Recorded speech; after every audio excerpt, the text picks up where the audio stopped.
sidoo kale waxaanu gurigiisa kusoo booqanay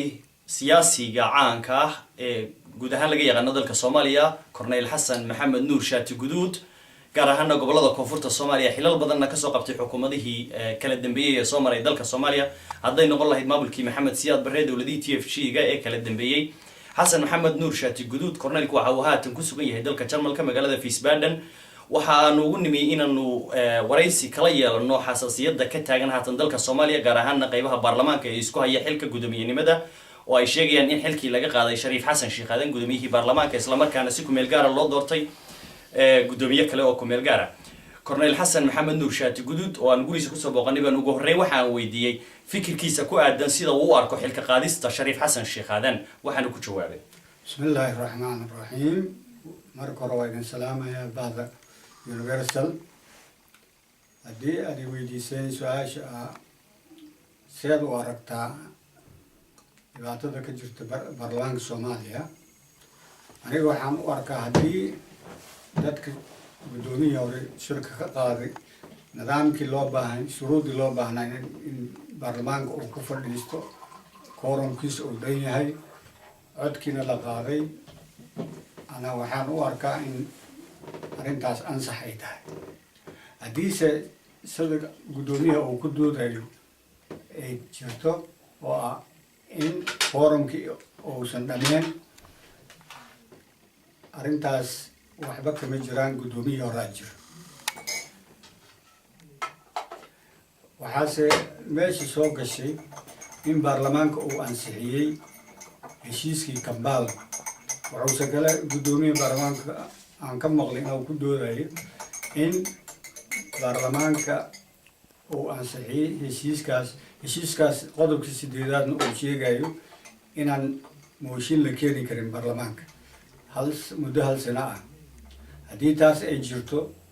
baarlamaanka ma ridi karo gudoomiyaha laakiin sidii caadiga aan ku ogeyn charterka oo qoray hooseesa sharciga baarlamaanka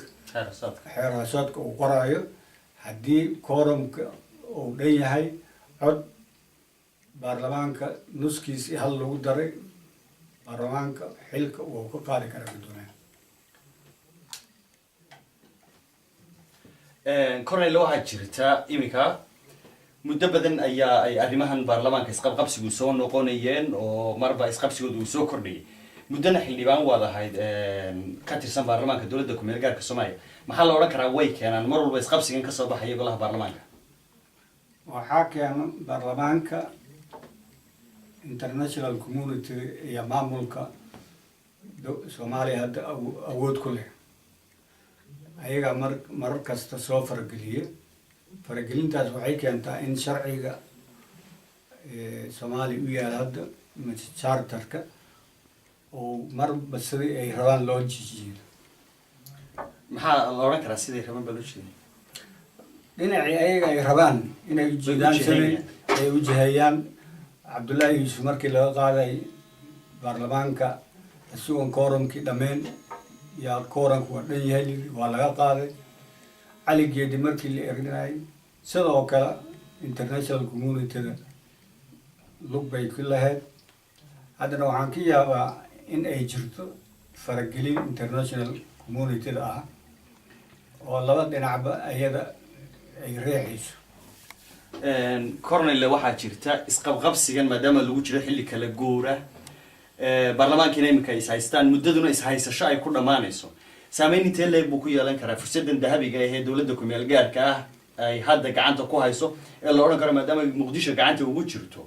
gobolada kalena ay ku sii fidi karaan maadaama tan caqabad ay ku timaado golihii sharci dejinta dalka Soomaaliya caqabad intee leeg bay ku keeni kartaa dib u dhac ku yimaada guud ahaan dowladda ku meel gaarka ah gaar ahaan hanaanka imika socda caqabad weyn bay ku keeni kartaa geedi socodka nabadda la sheegay iyo shirka la qaban doono oo ku saabsan kala guurka dhibaato badan bay u keeni kartaa isqabsiga hase ahaatee haddii ay dedejiyaan oo xildhibaanada baarlamaanka wixii laga rabay ay fuliyaan waxna waa ka soo ragali karaan okay ugu dambeyntii maxaad saaxiibada oo adin badan saaxiibo siyaasadda iyo meelo badan ku ahaydeen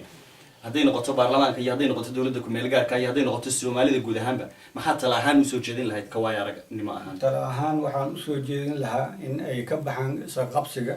xilligan xasaasiga ah oo kala guurka ah isqabsi looma baahno inay ku socdaan maaroodkii loo jeexay inay raacaan yaa ummadda soomaaliya dan ugu jirto aad iyo aad baad umahadsan tahay corneyl xasan maxamed nuur shaati guduud oo aan kusoo booqanay gurigiisa oo ku yaala magaalada Wiesbaden ee dalka Jarmalka kulanti dambe intaynu ku kulmayno waa Mustafa Xaaji Aadan Haarun iyo kamar qaadi Axmed Maxamed Maxamuud. Assalaamu calaykum waraxmatullaahi tacaala wa barakaatuh. Waalaikum assalaam waraxmatullaahi wa barakaatuh.